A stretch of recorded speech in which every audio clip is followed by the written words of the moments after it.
In Berlin, even the ground had ears. The city woke to divided mornings, church bells drifting over a scar of barbed wire, boots crunching cinders at checkpoints, trams sighing to a halt where a map became a border. Here a whisper could defect, a cigarette ember could betray a meeting, and every fogged cafe window felt like a two-way mirror. On some nights the air itself seemed to listen. Spies preferred places like that. They liked cities that breathed in secret. And into this half-lit world, a plan arrived that sounded like fiction told too late at night. If the east was a wall you couldn't climb, you went under it. You built a tunnel and made the ground confess. The idea began as a murmur, passed between men who knew that the most valuable thing in a Cold War wasn't a bomb or a tank but clarity. Washington wanted the truth of Soviet deployments, the pulse of Red Army headquarters, the timbre of a colonel's 3 a.m. voice when he thought no one was listening. London wanted it too.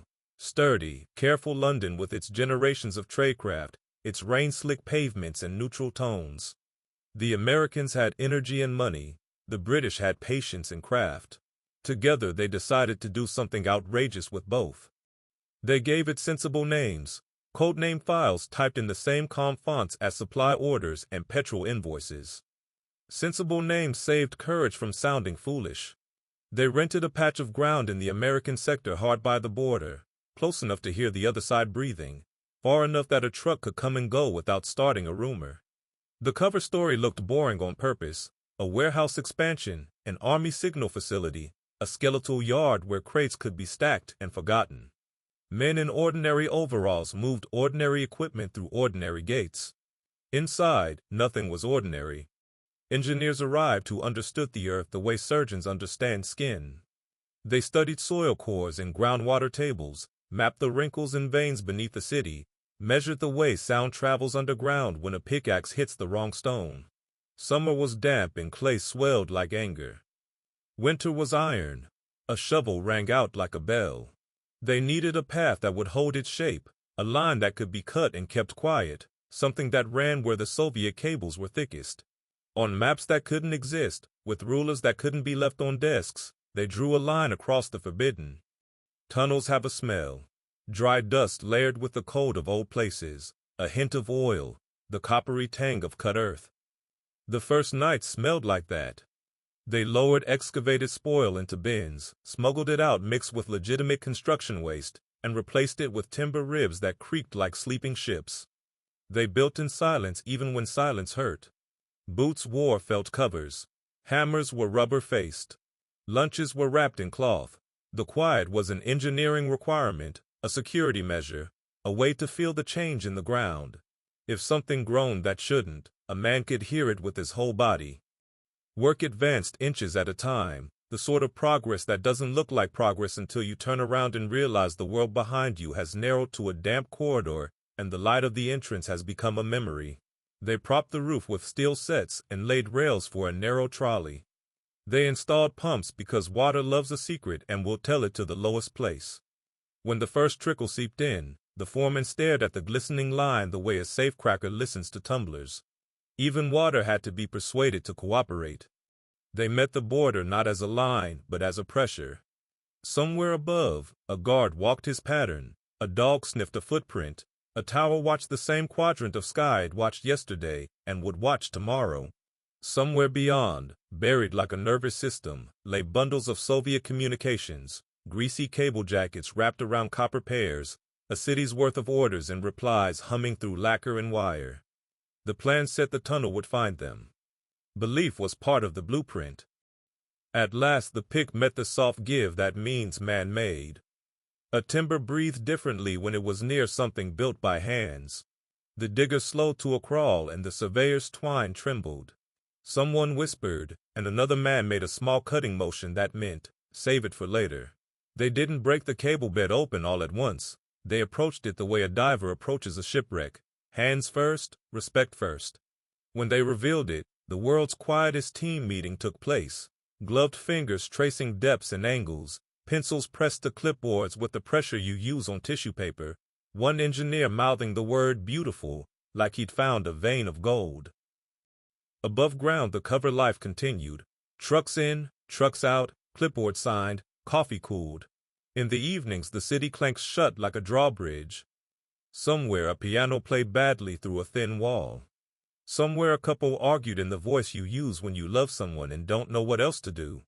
On the eastern side, a child learned to ride a bicycle in a courtyard, and his father, who wore a uniform to work, ran beside him laughing and for a minute forgot the border existed. The city lived its divided life. Below, the tap room took shape. They built it like a chapel. The space around the cables was framed with a reverence bordering on superstition. Rubber mats, insulated platforms, a humidity system that kissed the air into obedience so condensation would not betray them. Electricians fabricated splices with the precision of jewelers. The tap heads themselves were small, too small to hold the audacity they implied. When they were clamped, a wire pair at a time, the room held its breath. An operator in headphones closed his eyes, the way a listener adds one sense by sacrificing another. For a heartbeat there was nothing. Then there was everything. Voices arrived out of copper like ghosts learning to speak. A major telling a captain to delay a convoy because a truck had thrown a belt. A logistics clerk arguing quietly with a requisition form. A briefer describing an exercise plan in the tone people use when they think they are saying something unimportant and are wrong. A telephone rang in a regiment office, and a hand slammed it down, and someone swore, and in that small human sound an empire became human. The operator tapped a button and the recording reel began to turn. What came next was the discipline of hunger. It's one thing to hear the raw feed, another to make it tell the truth. Linguists lived in a permanent twilight of verbs and acronyms, mapping jargon to units, learning which voices mattered and which sounded important but were just noise. Analysts developed a sense for cadence, when a calm tone meant routine and when it meant the person had practiced being calm. The best of them could feel the shape of a week in a single morning's chatter. They were cartographers of urgency, tracing how an order moved through a bureaucracy and what that speed meant about the order's weight. The tunnel became a clock that told the time on the other side. Security became religion. The route to the site changed on a schedule no one kept in their pocket. The men working below rotated with a rhythm designed to look like chaos from above. A single bolt left on a step could be the story someone else needed to tell the wrong person. They burned their trash because even rubbish has a memory. Inside the fence, jokes were rare and laughter softer than normal, not because anyone forbade it, but because noise carries differently when truth is at stake. And still the earth fought back in small ways. A strut creaked and demanded a brace. A pump soaked and had to be coaxed into pulling air again. When Berlin froze solid, frost gathered like white whispers on the tunnel ribs, and the breath of the men working there made its own weather. A cable jacket sweated in a corner, and an electrician stared at it for a long, unbroken minute the way you watch a sleeping child, and then, without a word, adjusted a tiny baffle that would keep the secret another day. This was the work, heroic in the most unheroic way imaginable. Not fireworks, but maintenance.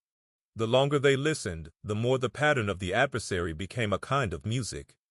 The Red Army, for all its opacity, had rhythms. Mondays had a busy morning and a quiet late afternoon. Night shifts were talkier, ribald, then suddenly crisp when a colonel's voice entered the circuit and silence fell like a dropped curtain. Exercises announced themselves in the way weather announces itself. First a change in tone, then a front of orders, then the after-weather of paperwork. It turned out even an iron system has a pulse.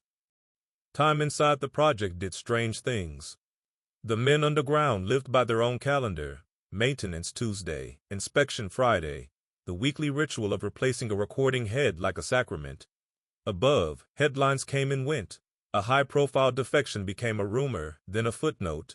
A border incident made everyone tense, then everyone numb. The tunnel taught patience. Important things rarely arrived as trumpets. They arrived as a phrase repeated twice, a frequency reused in a way that smelled like new paint. There were scares. A vibration too steady to be natural shivered along the clay one afternoon, and every spine went rigid. A drill? A new sewer line? A patrol's curiosity. The crew shut down in an instant, lights cut, men pressed to the walls listening with their teeth. The tremor passed. Later, a man from above came down and said, lightly, that an East German utility crew had laid a length of pipe not far away. He smiled as if sharing a funny neighbor story. No one in the taproom smiled back. They all understood that the world in which they did this work allowed coincidences only by permission. Among themselves, the Americans and the British learned each other's shapes. The Americans brought scale. If a thing needed doing, they found a way to do it bigger, faster, with a confidence that made problems obey. The British brought discretion honed the way you hone a blade, quietly, repeatedly, until it cuts clean without show. Both styles kept the tunnel alive. On good nights, when the spool cabinets hummed and the air purred and a long intercept sketched the clear picture of a Soviet training regiment moving like a shadow army on a map, someone would sink into a chair at 3 a.m. and feel something like pride, the kind that arrives without a smile because smiling would let out too much air. The thing about a tunnel is that once you've made one, you begin to see the world in sections and cross-sections. Streets stop being surfaces and become roofs. Citizens above you become the weight your corbels must bear. Even sleep happens in layers.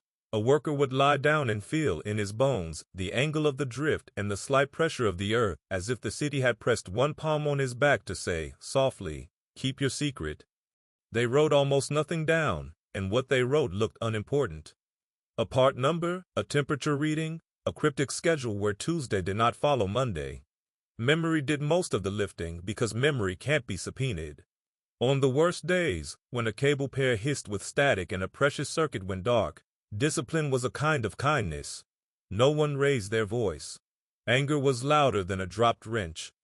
From time to time, someone from far away would visit, a man with a careful tie who asked simple questions in a way that revealed he knew many complicated answers.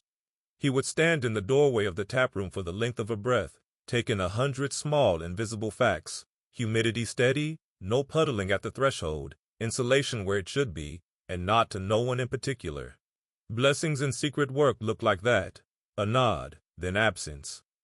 And yet, even as the tunnel did its quiet miracles, a second story was writing itself in rooms no one here could enter.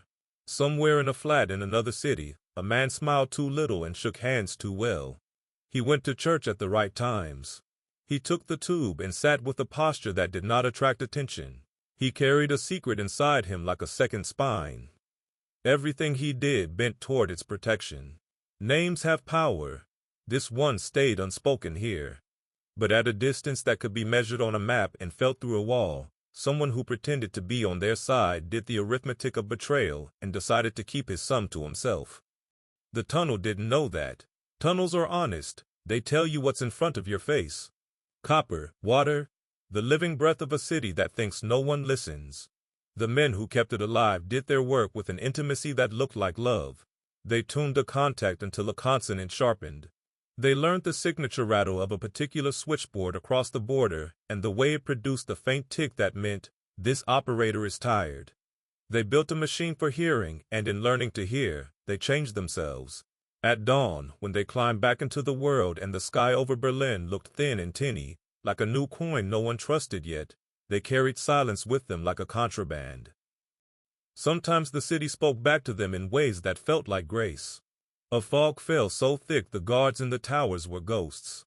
Traffic slowed on a boulevard in the east, and then, with theatrical abruptness, cleared, and through that opening a convoy rolled. Later that night the tap caught the voice of an officer lodging a complaint about a delay that shouldn't have happened, and an analyst, bleary-eyed and satisfied, drew a line between the fog, the convoy, the complaint, and the line glowed with meaning like phosphor in the dark. You could feel useful in a world like that. You could feel necessary without being seen. There were nights when the tunnel felt longer than the distance it covered, nights when the ground seemed to go on forever and the men inside it felt very small. They would stand in the taproom doorway and look down the drift and listen to a low-frequency hum that might have been machinery or might have been the earth remembering the river it once was. On those nights, the work felt ancient, not modern espionage, but something older, the old human instinct to burrow toward the source of power and make it speak. Time and secrecy did what they always do. They made the impossible feel normal. New crews learned the old motions. A ritual of checks and counter-checks hardened into liturgy. Every so often, someone would bring pastries down from a bakery that smelled like it had survived the war by pure stubbornness. They would eat in near darkness, icing cold on their tongues, and the sugar was a way of holding off fatigue in the future. The tunnel by then had become the city's most honest metaphor. Above ground, concrete declared certainty, posters shouting doctrine, parades marching confidence. Below, the truth slipped along copper in night voices and weary orders, in mistakes and jokes and all the accidental humanity that leaks out of a system when it thinks it is alone. The men who listened did not fall in love with the enemy. They fell in love with the evidence that all enemies are people. And so the days turned and the reels filled and the analyst's fingertips went black with pencil. The tunnel held. The world did not change because of it. The world revealed itself a little to those who needed to see. That was enough to get up at noon and descend again, to put on the headphones, to keep the pumps singing softly, to check the joints for sweat and the air for patience. The ground above kept its secrets. The ground below shared them. No one in that room could know how long the luck would last. Luck is what you call it when craft and caution meet an adversary's inattention. It cannot be scheduled, it cannot be requisitioned. It can only be spent. Somewhere, absent from the blueprints and rotation charts and supply logs, an account was being drawn down. And while the men in the tunnel added another splice, calibrated another tap, and brought another whisper into the light, someone beyond their hearing began to set the conditions for discovery, not with a shout, but with a sort of accident that isn't an accident at all. Above the silent tunnel, Berlin continued its uneasy heartbeat. The divided city grew accustomed to its own scars, the wire fences, the guarded crossings, the thick stillness that fell whenever the wind came from the east.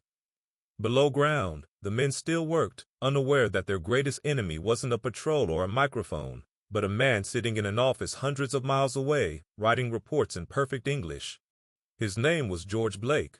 To his colleagues in MI6, he was a reliable officer, modest, devout, and fluent in deception only when required. To the KGB, he was something rarer, a believer. Captured during the Korean War and converted not by torture but by conviction, Blake had walked willingly into betrayal. The Americans never suspected him. The British thought they knew him. And while engineers dug through Berlin's frozen earth, Blake calmly handed Moscow the project's secrets, line by line, with the precision of a bureaucrat filing tax forms.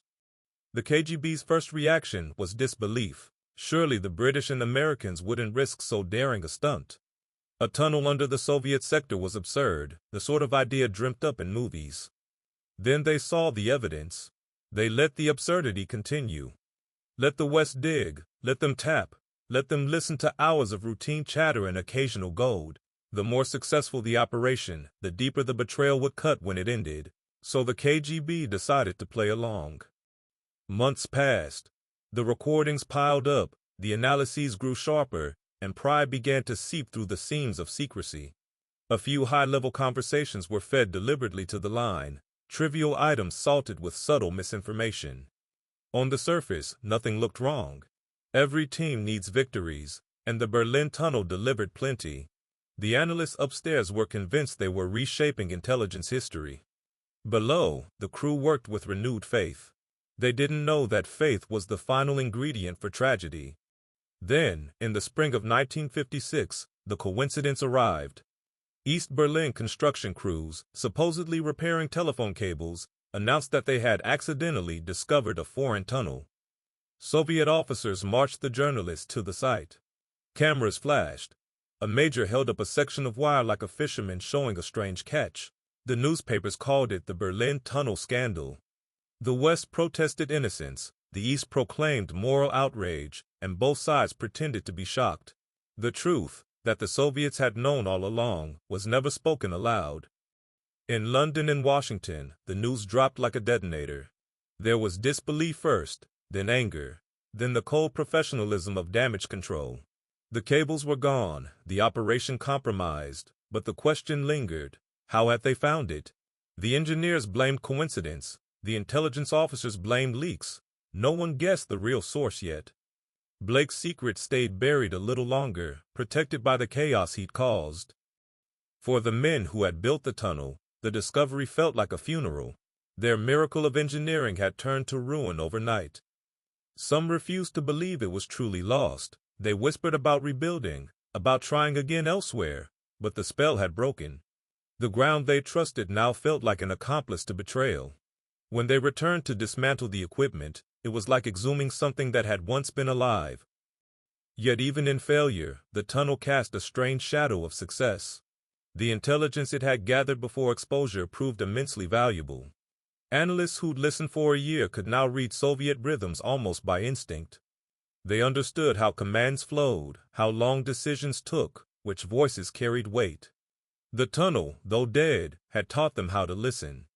And the East, for all its triumphal press conferences, had revealed something about itself too. Its paranoia, its obsession with image, its need to choreograph even outrage. George Blake's name surfaced years later, almost by accident. In 1961, another defector exposed him. The revelation rippled through MI6 like a sickness. The polite, soft-spoken officer who had poured tea and discussed theology had also poured entire operations into Moscow's lap. The Berlin Tunnel was just one of dozens. When they arrested him, Blake spoke with a calm that infuriated his interrogators. He said he had acted from conscience, that he saw no moral difference between East and West, only power pretending to virtue. He served a life sentence and escaped 5 years later, smuggled to East Germany in the trunk of a car. He died an old man in Moscow, unrepentant. The tunnel, meanwhile, was filled in. The earth swallowed its ribs and tracks, its cables and secrets. The American sector paved over the site. The Soviet sector left its discovery untouched, a quiet monument to cleverness. Tourists in later years would stand on either side of that patch of ground and have no idea what slept beneath. But legends don't die easily in a city like Berlin. They linger in bricks and basements. The story of the tunnel passed from veteran to recruit, from engineer to analyst. It became a parable about daring and humility, about how even the most brilliant design can be undone by a single human decision. Some said it proved that espionage was futile, that truth always leaks. Others said it proved the opposite, that risk was the only way to glimpse truth at all. Both were right. What made the tunnel unforgettable wasn't just the feat of digging it, or even the betrayal that doomed it. It was the symbolism. In a world divided by ideology, the tunnel was the most literal possible expression of connection. It joined two systems that swore they had nothing in common, and it did so in darkness, without permission. The engineers had built more than a wiretap. They had built a confession. Berlin itself seemed to understand. For decades afterward, the city remained obsessed with its own geography. When the wall rose in 1961, people remembered the old tunnel and whispered, maybe there's still a way under. Smugglers and escapees built their own crude versions, shorter, riskier, but born from the same stubborn refusal to accept division. The ground kept its secret loyalties. When the wall finally fell in 1989, and the city exhaled for the first time in a generation, archaeologists and historians tried to locate the remains of the Great Cold War tunnel. They found traces, metal fragments, timber soaked dark by groundwater, shards of equipment too corroded to identify. A few surviving photographs surfaced, showing cramped spaces lit by bare bulbs and the faces of men who looked too young to have held so much silence. Looking at those pictures, it's hard to tell if they're proud or already mourning. The legacy of the tunnel lives less in its intelligence reports than in its metaphor. Every generation since has built its own version, digital now, invisible. The wires once tapped by hand are replaced by fiber optics and satellites. The listening posts are no longer in basements but in servers, their operators anonymous, their missions endless. The same justification remains, we must listen to protect. The same blindness endures. Every system built to hear can also be heard. The Berlin Tunnel was a monument to ingenuity and paranoia in equal measure. It proved that knowledge and secrecy are twins born of the same fear. The men who built it believed that understanding the enemy could prevent war. The man who betrayed it believed that balance required treachery.